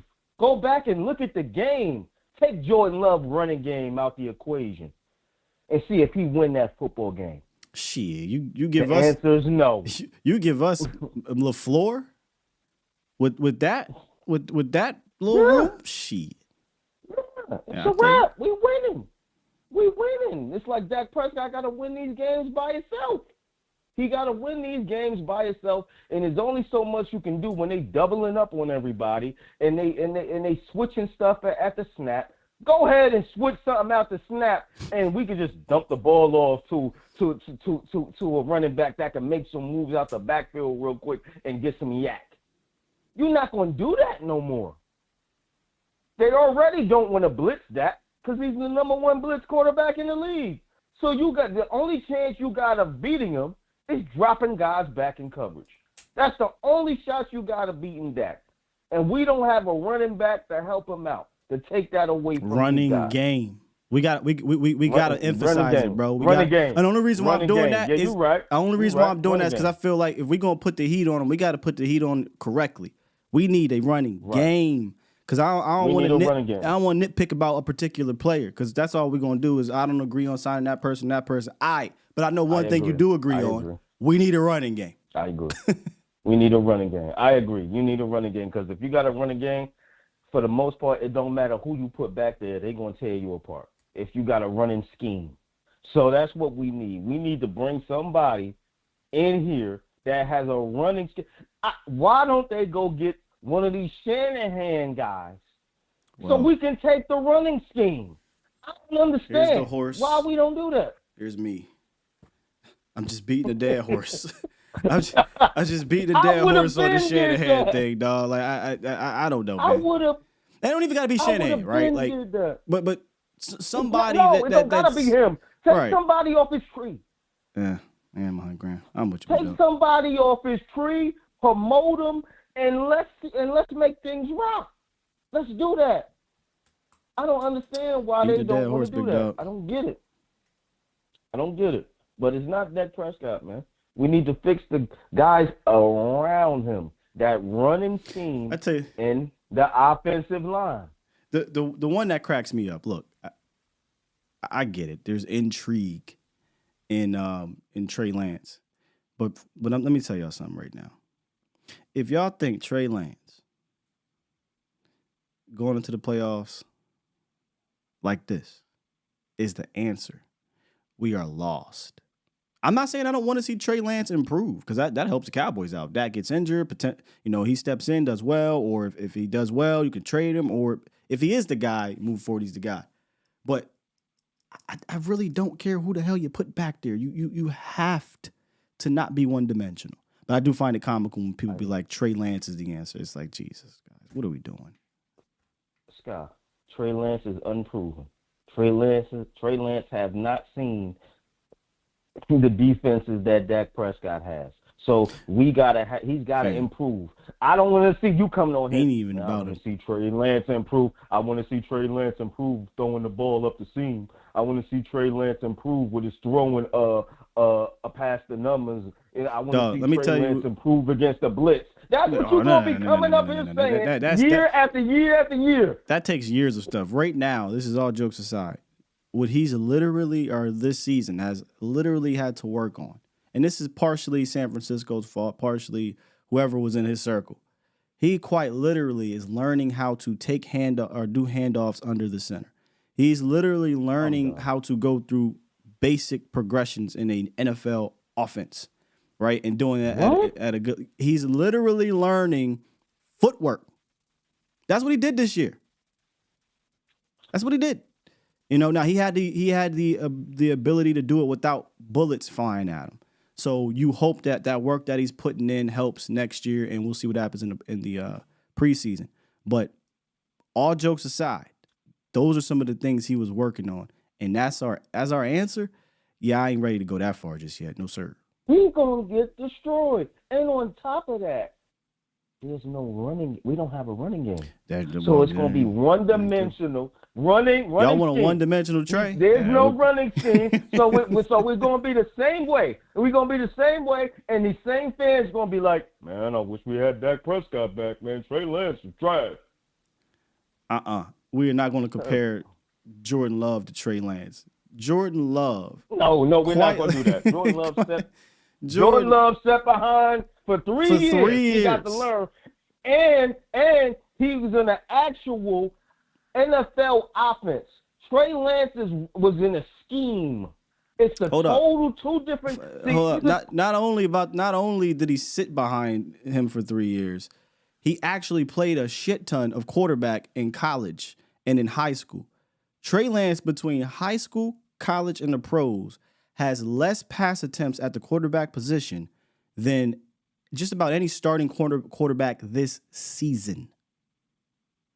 I'm not making that up. You have a guy that you have to mold from the bottom, bro. So it might take a couple seasons. Yeah, it's going to take 3 years, 4 years to see something in this guy.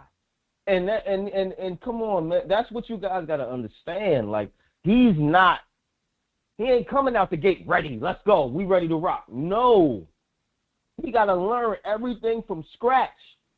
And once he does that, when you start to see live bullets, are you afraid to go against the blitz? Are you jittery? Can you stand in that pocket and take a hit? We don't know nothing about that. We don't know nothing about that with this guy. Yeah, long way to go. Long way to go, $100,000. But hey, dog, appreciate the call, man. Go, man. No doubt, man. Salute. Let's get to my guy, J Jack. What's good, bro? J Jack. Yo, what's up, my guy? What's up with you, bro? Chilling. Before I get to the running back thing, I want to ask you if you remember when I told you I thought that Jason Garrett sabotaged us back in the day. Oh, bro, we was talking about that before I even thought about having the damn show. 100%. Bro, listen. Bro, shout out to you, man, Jesse Holley. Yeah. I was watching his. Yeah, I saw that clip. Patrick Creighton and them came out and said it was sabotage. But Jesse been saying that to people, and nobody wanted to believe him. Bro, I'm like, yo, ain't no way, bro. Like, I just want to thank him for putting that out there because I knew I wasn't crazy when I said that, bro. Like, there's no way that we got Dez Bryant drafted in the first round and then in the first, 7 games or whatever, we throw one pass to him down the field. That was crazy. Yeah, man. Everything looked different after Wade got fired in 2010. Yeah, everything looked different. Crazy, though. But as far as the running back thing, I'm a Saquon Barkley guy. But I'll be happy with Jacobs or Henry or Saquon. I like Singletary too. I like DeAndre Swift. But whoever we get, regardless of what we pay him or whatever, we still got to draft a running back too. Right. Whoever we get, we drafting the running back. You know what I mean? So I'm cool with whoever. Just upgrade the room and like you've been saying, bro. Fix that run scheme. The center position, bro. There's no way that your center is playing in between 2 All-Pro guards and is not, at the very least, considered a good center. Like I don't understand that. But and to piggyback off what Joe was just talking about how it looked like the Tony Romo years and shit, like, bro, get Romo a run game. You see what he could do. You see, bro, we seen Dak his rookie year with a dynamic run game, and the defense wasn't that good. 13-3. You give Dak, I hate to do that, better though, man. I hate going back to his rookie year like that because we had a ridiculous offensive line. We ain't getting that again, right? And I think the game has progressed schematically. Like, I don't even think you need that. And I think he's a better quarterback than that. Like, he's shown that. Exactly. I just would just look around the league. Get him something. Just look around the league. Something that he can fall Allen, back on. Brock Purdy, Jared Goff. These dudes have running games to lean on, and I don't think they're better than Dak Prescott at the quarterback position. But they've advanced further. Their organizations are different. I get it. But they have that to lean on as well. Hell, Lamar Jackson is one of the most dynamic quarterbacks of all time, right? And he still has a running game that they have over there. So, look, football is football at the end of the day. If you want to say we're going to diminish the actual player that's running the rock, whatever, but you can't ignore the running game. That's still part of the game. Exactly. And then, like, the way, like, if you go back to the San Francisco game this year and then the previous years when we played them in the playoffs, you seen what they were doing.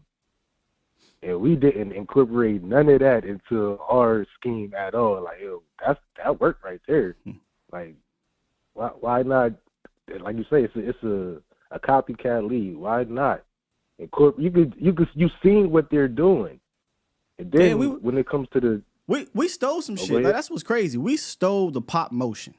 Remember, Schottenheimer came out in the middle of the season. We all of a sudden, I think it was, I don't know if it was the Chargers game or the game after that.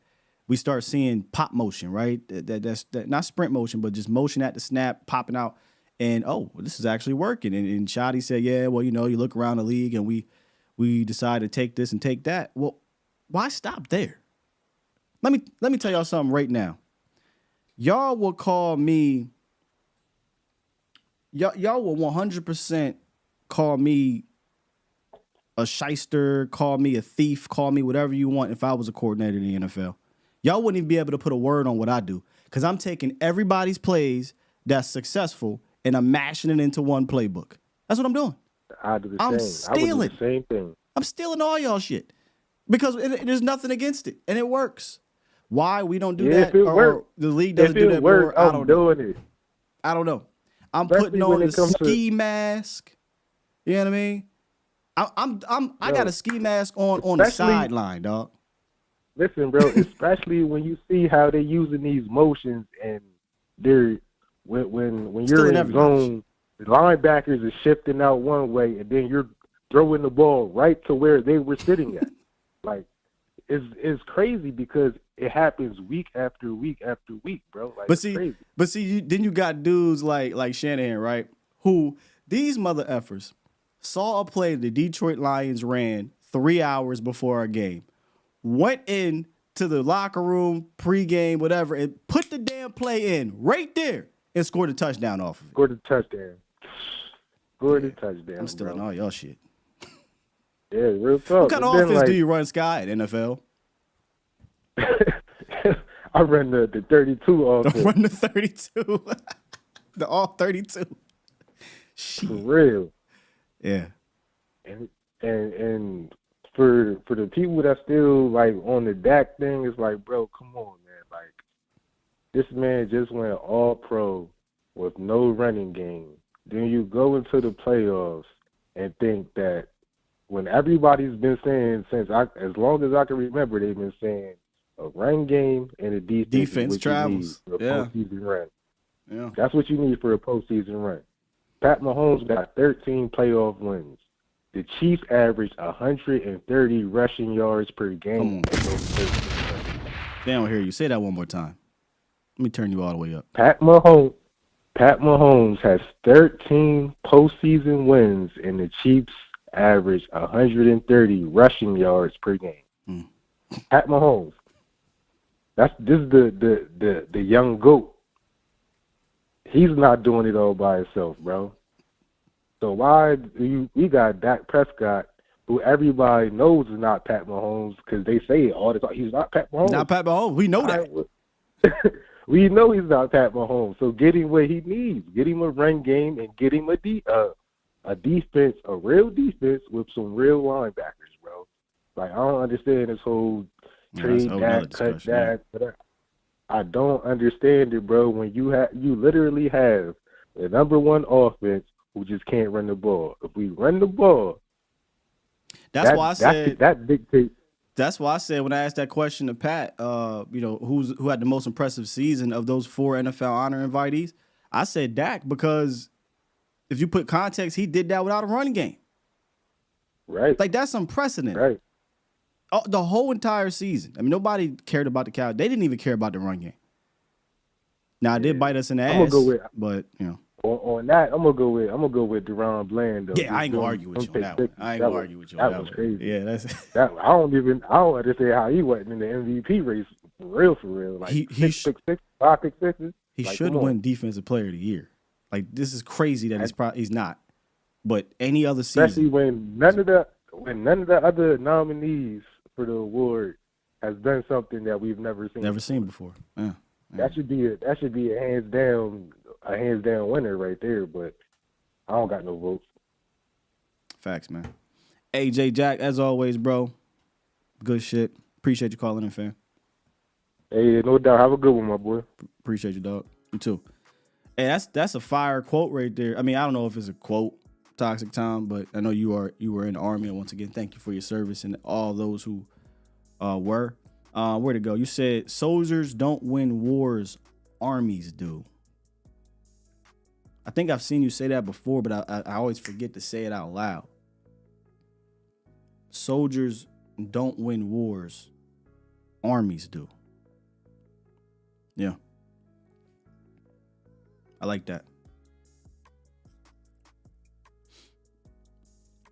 We had a good running attack and it means nothing.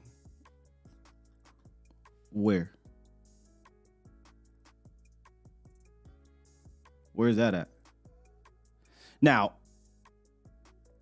look, I'm not saying this is the only. That's why if you guys were here earlier in the show, I said I think it will help you go further. I don't think that's going to be the end all be all. There's other things that have to come into account too. But I'm just saying, if we're going to run this thing back, this is what you have to improve on to advance further. But I don't recall the Cowboys having some dynamic rushing attack in the playoffs since 2018 versus the Seattle Seahawks. That's a long time. The last 5 or 6, was it 5? You had the game against the Rams, and then you had these games. So 5.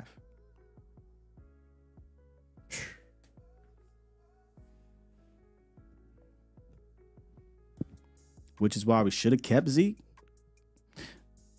Willie T, let me put your glasses on, bro.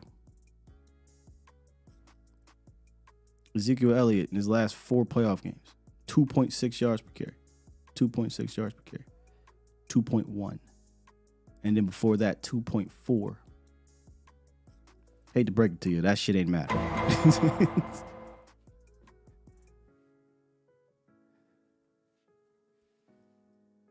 Zeke ain't the playoff answer, brother.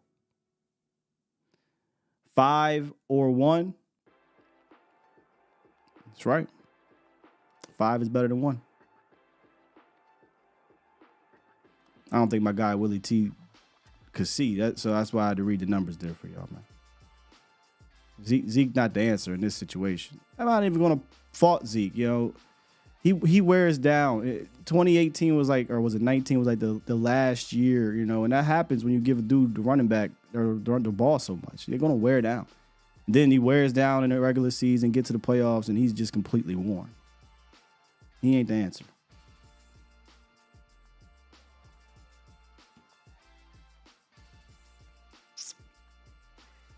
Twan, what's good, man? What's good, Scott? How you doing? I'm all right, brother. Man, and this is the thing. I'm glad we're having this running back conversation because I told you this at the trade deadline, man. We were supposed to go get Derrick Henry, and we didn't get him. Like I said, if we would have got Derrick Henry at the trade deadline, bro, I felt like, honest to God, would have shook up the league like how Christian McCaffrey went to San Francisco. I'm wrong for saying that? Yes, 100%. The 49ers had a fantastic run game before Christian McCaffrey. So Christian went into a situation where you just knew, oh, this is going to be crazy. Like they have their running game is already amazing. Now you add quite possibly the best running back in the league, and you see what you get. The Cowboys' running game sucked. And that's why I started the show with, I'm not saying a specific person is going to be the reason why your running game is fixed. Because number one, to fix the running game, you have to fix the plan, right?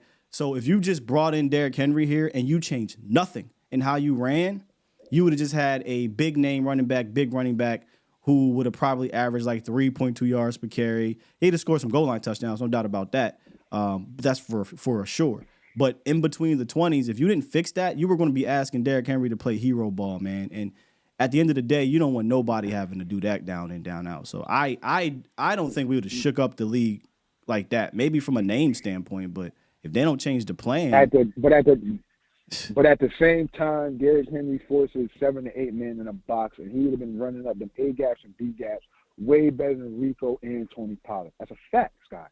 That's a fact. Sure. He would have caused more of a threat than both of them. There's no doubt about it that he's a better player than both of those two guys. But again, it's not just about the who. That's why I always talk about the how. If you were just going to do the same shit you were going to do with Derrick Henry with the other guys, I don't really think that would have done much. If you'd went to the playoffs and said this is our run game plan, we're gonna throw the ball all over the field, we're not gonna take it seriously, what was Derrick Henry gonna do? All right, so let me ask you this question in a rebuttal. What's the point of going after Derrick Henry or Josh Jacobs in the offseason? Because you know we're not going to change shit. No, What's the point? That's why I said I prefaced all this with it doesn't stop with just the who. They have to change the how. I mean, you must have not been here, Twan, but you can't just go sign a Derrick Henry, Josh Jacobs, Saquon Barkley, and you do the same shit. If that's the case, it does not matter. That's what I was saying at the start of the show. So it starts with the how. I came on late. Yeah, it starts with the how. My hope, and again, this is all hope because we don't live by the wish creed here in Dallas. It's all hope. The hope is if you were to sign one of these dudes, now you have all offseason to install a quality plan. You weren't changing up shit. had you brought one of these dudes in during the regular season. You would have been doing the same stuff because we live in reality, not Madden. They're not going to change their entire scheme. You put in scheme plans during the off season, and then you just run with what you run during the regular season. So I think you'll have a whole off season. You would hope that they change up stuff. But if you say we're in November, December, and you be like, hey, Sky, in November, December, the Cowboys aren't going to change anything, right? They're going to do everything they did last year. Then, yeah, it probably won't matter who you bring in.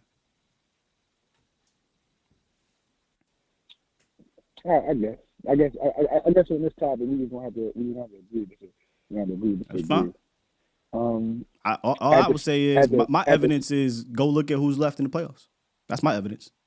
They care about their how. And every single last one of those offenses, it did not matter who their running back was. They were efficient. Go check it. The 49ers were already a great running team before they got Christian McCaffrey. The Detroit Lions were already a great running team or a good running. Hell, before who they have last year? Jamal Williams. 17 touchdowns last year. Said, get up out of here because we believe in our plan. The Baltimore Ravens, my guy, they got like 10 to 12 running backs they done put in and out of that run game, and it's been working. And you can go all the way back to the first Super Bowl for the Chiefs. They don't give a damn who's back there. They just swap guys in and out, and they have an efficient run game because they have an efficient plan. That's my evidence. That's all I'm saying. Yeah, true. But at the same time, speaking of evidence, it shows we don't have the courage to switch shit up or change or to adapt anyway. My thing is, man, we're just a little too late at every part. We are, and that's the other one, Twan. We are reactionary. And that's my hope. I'm hoping. My apologies, Twan. I keep hoping. Yeah. But that's my hope is that, okay, last year, or in 2022, what were we saying the Dallas Cowboys needed? We needed cornerback help and we needed wide receiver help. These fools did not attack it aggressively, and they waited till after the season, and we gave them applause. Now, I gave them applause, but if y'all remember, I was like, I'm going to give y'all applause, right? But I ain't going to go too crazy because y'all fools only doing this because of how bad it was in 2022. Y'all being reactionary. Yep. So I'm hoping that they are reactionary again, and they say, not only do we need to revamp the room with the who, but we need to revamp the how, because the how and the who did not give us any advantage ever all season, especially the playoffs when it came to the run game. So I'm hoping that they do what they've been doing and be a reactionary organization. That I hate to be on a hope creed, but that's all we got, man. Was Shotty involved in the run game? Do you know? Did he coordinate the run game? That's a good question. I would imagine he was involved with the plan, but I think people got Shotty messed up a little bit. There was a lot of talk about Shotty's run game in the offseason, but in reality, I thought it was Shotty as a passing game coordinator, where he had his best outing with what's his name over there in Seattle, Russell Wilson. I think he was instructed. I think he was instructed and given what he had in with the Jets, they had to lean into the run. They had a dynamic elite defense with a defensive coordinator as a head coach and a quarterback in Mark Sanchez. They wasn't about to be no pass game team, so they ran the Marty ball. But he was a pass game coordinator for the Cowboys. He was a pass game coordinator in Jacksonville, and as an OC, when he had a quarterback, he was a guy that was trying to get big plays and was a throw guy. Did they run well? They ran well, but I don't think that was he wanted to be a running team. Hence why he actually left. There was a divide. Pete Carroll wanted Shotty to be run, pass. And Shotty was like, man, fuck that. I don't want to do that. So they let go of him. Okay. Well, to end this, man, I just feel like Cowboy. I feel the same way you feel. Go get one of these. Go get one of these three, either Saquon, Josh Jacobs, or Derrick Henry.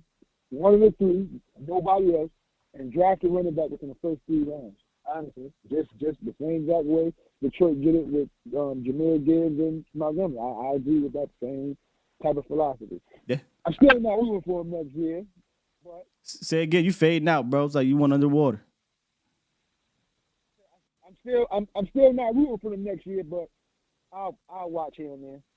Oh, that's right. I forgot you did say that after. Hey, look, I ain't mad at you. The emotions are still running high, but you gonna be here. I know good god dang well you're gonna be right here watching and rooting and hoping for the best. I already know it, Twan. All right, peace. All right, brother. My bad. I forgot to take a look at the last one here. Zach Moss was the last runner on this list that. Because I didn't expect to actually go through the whole list, but we did, so it is what it is. Kind of very similar to me with the other guys, with the DeAndre Swifts of the world. I think he's going to be a part of somebody's stable, part of somebody's backfield. Not necessarily an alpha, but that's fine as long as I think he can have some success. I thought he did good in Indy as the two behind. What's the cat's name in Indianapolis? Jonathan Taylor. So he did well. When Jonathan Taylor was out, injury or whatever, holding out, whatever it was, he played some good ball. But again, this just goes back to my point with all these type of guys. Zach Moss, A.J. Dillon, Devin Singletary. I'm out on Dobbins, man, the medicals. DeAndre Swift, Eckler, right? Even TP. You want to include TP.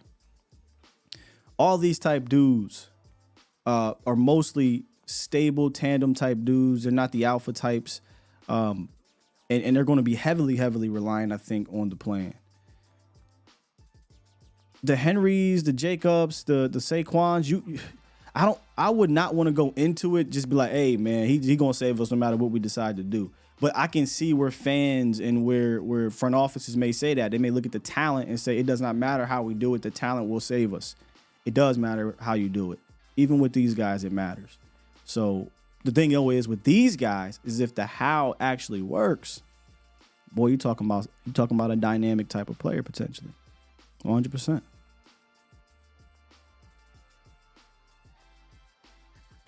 Esteban. True, but Sky, you wrong. You goofy, man. Let's get into these super chats. I told y'all I might have stumbled across a good one. And when I say a good one, I mean the conversation. I knew this one would be interesting. We may revisit this around free agent primer time. We may revisit it. We may not. We may move. There was a whole lot of positions we can get to. But for those who don't know, when I do free agency primer, we talk about the realness of this team, right? The Catboy criteria, and we'll explain all that later another time. And we list the Catboy criteria type of guys that Catboy would be looking at, and then we talk about the guys we want. When we talk about Catboy criteria, you won't see the top three. You just won't. But they should probably change things in how they operate in free agency, as we know. It would be stupid to run this whole thing back and be conservative. That makes no sense. Why would you do that? All in.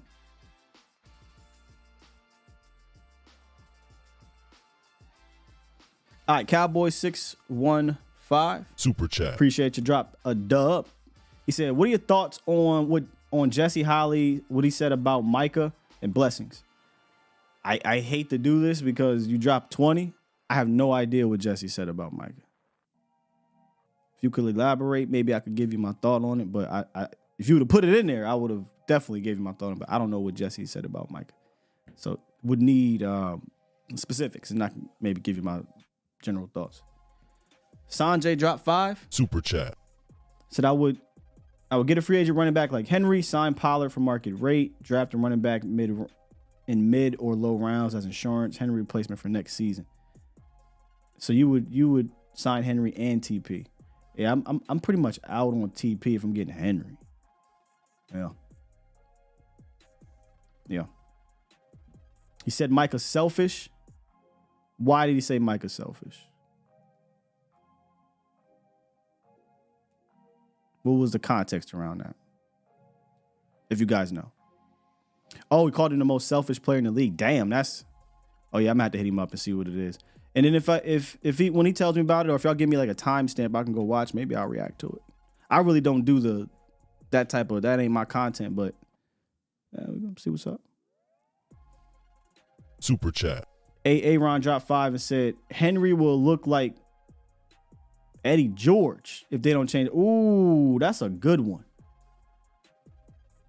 I ain't gonna lie, I was an Eddie George fan. and when we signed Eddie George, Bill Parcells, right? Or was that Campo years? Bill Parcells or I can't remember which one it was. But he was another, you want to talk about DMC. That was another DMC. I think he rushed for like 900 yards, a few touchdowns, nothing crazy. But that's true. I think if you don't change up how you do things, there's potential that could be. And interestingly enough, he came from Tennessee. DB says, great show. Super chat. Ain't nothing wrong with being a copycat as long as you copying the right cat. Come on, man. That's what I would do. Super chat. And then 2 from Ike. Run game and D travel, but we couldn't find it at home. Facts. So y'all said he's saying he doesn't want to play linebacker. He just wants the sacks. He's selfish because he don't want to put in the film study. He just wants to rush. Well, in that sense, I would say Jesse's wrong. But I don't like to do the messy stuff. But he is wrong on that. I said this before to you guys. I say it again. He's doing what he is being told to do. That's just facts. And he was one of the best at doing it. DQ looked at him as one of the best at doing it. Why they decide to move him completely from backer year 1? Don't know. Do not know. And I think it cost the Cowboys. Not the playoffs or whatever, but it cost them in the sense of false confidence. We talk about that a lot with J-Ron Curtis. We talk about that with other guys. I think they got false confidence that, we got Micah rushing the passer. Everything else is good. You need backers, y'all. You need backers. Appreciate you, Mr. I can't pronounce. Super chat. NTL 2014. He said, Law has the video. Yeah, that's Law's type of content. I don't really do that type of content here. But I would say he's wrong in the sense of he doesn't want to play back. That's all I can tell you, man. He will do what they ask of him to do, and that's why he did play it at times. But they want Micah to rush the passer, and I hate to say this because I thought we had a very deep defensive line, but if Micah wasn't getting home,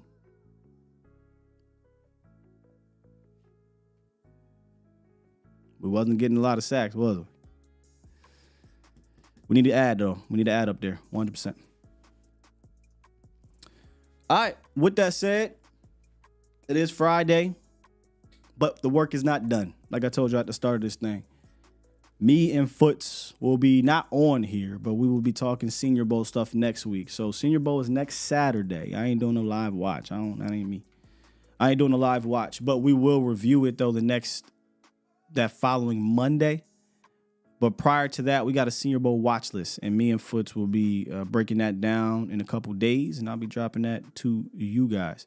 If you're looking for draft like content, like I don't say this lightly.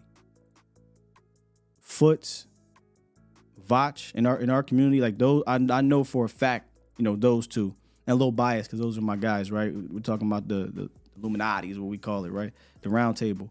But I know for a fact, you definitely need to be following those two in our group. Foots and Vach, and definitely Vach is about to put out. He on some different demon time type stuff when it comes to this draft right now. He's about to put out a whole lot of draft. Our shows are basically going to be draft shows moving forward.